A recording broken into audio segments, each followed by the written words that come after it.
from M4. Yep. And then Moa's in a bit. Prior to that, maybe in some games from Wise, Blacks International. That's it. In recent history, that's it. Yep, that's all we have to work off of them. But guess what, everybody? We're here. This is the final game of the best of 3 between Echo against Fireflux Impunity. Mid Esmeralda! No way! Let's go. This makes me so mad. I'm not. Makes me so mad. I'm not. I'm happy. Mad, happy, confused.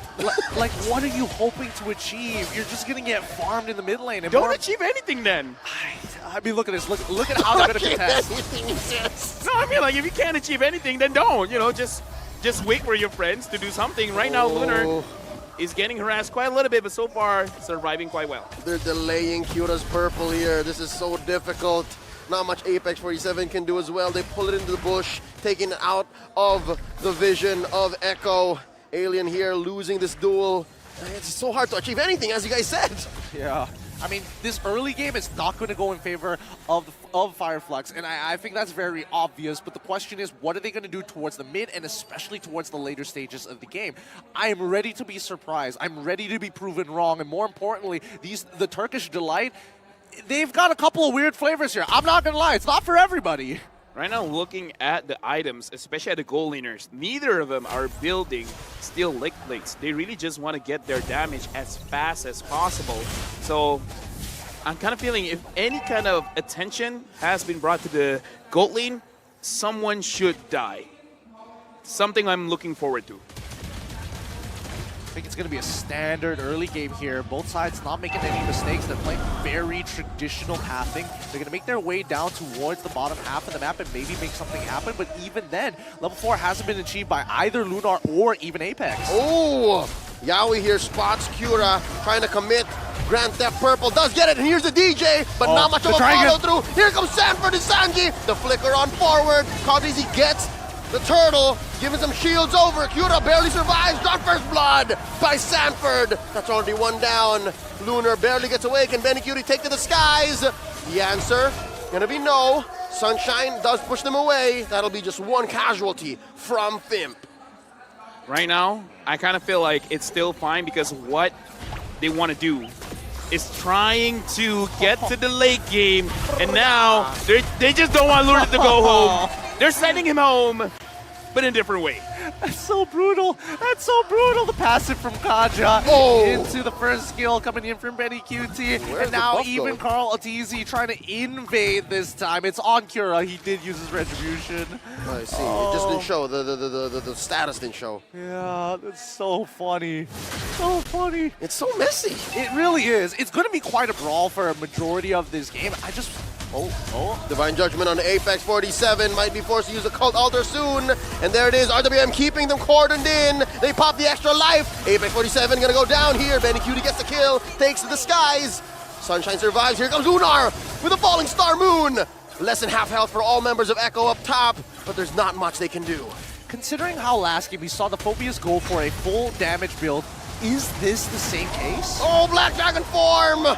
Carl Deasy and Sanford stuns Kyura. He goes down, not much he can do. There's a knock-up on the alien. They know they can't kill this Arlet. They rotate away. Honestly, answering the question, I kind of feel like yes. And at this point, I really feel like what Fireflux Impunity should do is to delay everything. Make sure you don't get caught. Kyura right now is trying to hyper-farm because he's not just taking his own jungle. He's trying to take Carl Teasy's jungle. So in a way, that's kind of slowing down your opponent. But again, they got to wait for everyone to get online. And it's somewhat working. Last I checked, Carl Teasy was at 6. He just got the 7. And Kyura was already at 7. So where's this XP coming from? The jungle, man. Like, taking it, like, you have more on yourself, and you're denying Carl Teasy as well. So it is doing double duty here. Gotta play selfish for as long as possible, right? It doesn't matter about getting a turtle for Call Teasy is like, that's great for the rest of your team, but maybe not for yourself because you can see that Kyura is just power farming. Now let's look at the items here. We're not gonna get too much. RWM plus the heavy spin. Sunshine is down, folks, but no! It took him a while, does get an ult off. Apex 47 gonna be up next. Double kill for Sanji. Not much Fireflux could have done there, while mid is just barely surviving. Kyura and Alien clearing the wave. Looking at a 6-0 with a 2.8k goal lead, it looks really bad. But again, right now, this is what something whispered to me. I think Echo wants to be explosive. I think they want to end this as soon as possible. Yeah. I think they're mad. You can see it. They're playing dead serious, dead to rights. They look at FIMP and they're like, all right, you want to be treated like equals? Let's do it. Right now, looking at the situation, Betty Cutie now has 2 core items. Looking at Sunshine, not yet. 4,000 and 2,000. That's a big difference for the gold laners, and it's going to impact them heavily come team fight. And the thing is, Sunshine, he needs 3 items, man. 4 would be a luxury here. Will they even get to that point? Question is, Echo, the last time we saw them playing against Fireflux Impunity, Game 1 as well as Game 2, they had a really great early game in Game 1, couldn't close it out as cleanly, but eventually got to it. Game number 2 is where we did see a very similar situation here, where it's teetering on the very edge, and yes, 3.2k looks like a lot, considering this is high-tier international play, but we've seen Fireflux actually bounce back from it. Yep, it's capable. It's possible. They're capable of actually shrinking that lead, but now Echo makes a play for down bottom. RWM by Sanji helping clear the waves.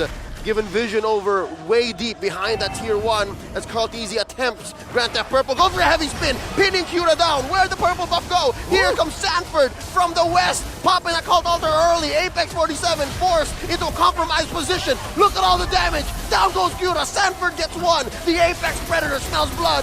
Benny Cutie takes to the skies. Alien goes down. Sunshine as well. 2K for Big Benny. And triple kill as well. Now he's still up. Lunar barely survives, but no! That's a maniac for the Storm! What a clean fight! What an incredible fight from Echo! Dude, was that a second or a third maniac? Second maniac. I think no, third maybe? Boots yesterday? Was there more? Right now, again, maniacs all around here in MSC. No savages. No Savage yet. No Savage just yet. But again, we got to look at the instant replay. And the thing that I want to bring up, which kind of has nothing to do with this fight, actually, you have a experience advantage on the Granger. So even though they're losing, it looks like they're not losing that hard. But again, with Echo not giving space for Fireflux, I don't know what can be done. There's another fight that happened because Sunshine died and Apex died, and then they're pushing this tier 2 up top. I don't know, man. What just happened? I mean, this is the conversion from 5k. They got an extra 2.8 and now turning into a 3k lead. Echo, they got their foot on the gas. They cannot let go just yet. The last time they did, the high ground defense is great. So keep in mind that Sunshine is going to be a priority target here in this battle. Oh no, Karlteezy taking everything away from Cura. This XP lead, this gold lead, whatever Cura is getting over Karlteezy no longer exists. He doesn't have it, and you see that mean thing that Karlteezy did, if I'm not mistaken? He actually left the baby purple. That's gonna stop it from spawning. Just to make it very awkward and force maybe even Karlteezy to actually walk in to Fireflux's jungle to get so. But now it's compromised, right? The first item, Power Spike, has already fallen into the hands of Echo, and they're about to hit their second one. Dude, look at the difference between 1-1 and Beatrix. Oh. The gold. 3,000 and change, almost 4. That's big. That's enormous. That's colossal. Huge. I can't deal with it anymore. The Esmeralda, astronomical. This Esmeralda is just so far behind. How do you expect her to get 4 items against a Yve in the lane? And especially since you're not even taking average. You're not even like going out of your way just to hit supports just for the fun of it and farm up quick. You're just taking damage for the sake of taking damage. It's 9 minutes in, but it kind of feels like 18 minutes because looking at how Echo is pushing, I gotta say, it's 13-0. 13-0. Clean as it gets, not even a turret. Ju-san? Oh wait, I actually don't know the 0 for Japanese, but... I'm surprised you know 13 in Japanese. Yeah, Ju-san. Ju is 10, Sun is 3. He's nailing it. He's nailing it. But we're buying time just to see how at least Fireflux Impunity is just going to hold on, right? We've seen this position before. We've seen how Echo does it. This time, can they close out this game before Fireflux Impunity somehow bounces it back? And this time, I mean, we look at the items of Sunshine, right? He doesn't necessarily have everything he needs to one-shot a wave. He has nothing that he needs because, again, the difference in terms of item is way too big, and the front lines for Fireflux Impunity is not there. Sunshine just got his BOD. Yep. Kind of feels like a little bit too late. Oh, here comes an RWM. Oh my God. Sunshine put a 10th of his health. Lord and the rest of Echo just barreling away, taking down that inhibitor up top. And now mid, this wave coming in an early Cult Altar, and Sanford obliges, and there they are coming in. DJ on a Sunshine, spelling disaster for Fireflux Impunity. Heavy spin by the GOAT, pinning Alien up against the wall. Cura firing away. Alien barely survives. Can they get a kill? Oh, there's Benny Curie coming in. Sanji gets a monster kill. It's just 3 left. Can they defend? There's this big canyon away. They're gonna clear the waves. No. Instead, move over to the bottom lane inhibitor. This is just cruelty now. Echo, they're not taking any risks against this Turkish squad. They see them as equals. They'll be treated like adults. Divine Judgment on Apex. Lunar, barely alive. Benny Cutie takes him down. And there's the RWM Cura falls. 2K for Benny. Make it 3. And now the base goes down. Echo take the series. 15,000 goal lead. As we predicted, it's going to be a wash, a very, very quick game. 2-1, Echo against Fireflux Impunity. Though to be fair, Echo won, and in the last game, they won quite hard.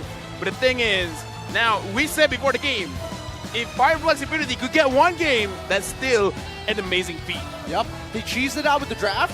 Coach Sixnet decides, you know what? No more cheese. Play standard with us. Look me dead in the eye and treat us like true competitors. And this time, we'll show you what we've got. They out-macroed them, out-microed them, and more importantly, they made sure they made 0 mistakes. That was as clean as it gets. Been a while, and this is just course correction from the Orcas. The Apex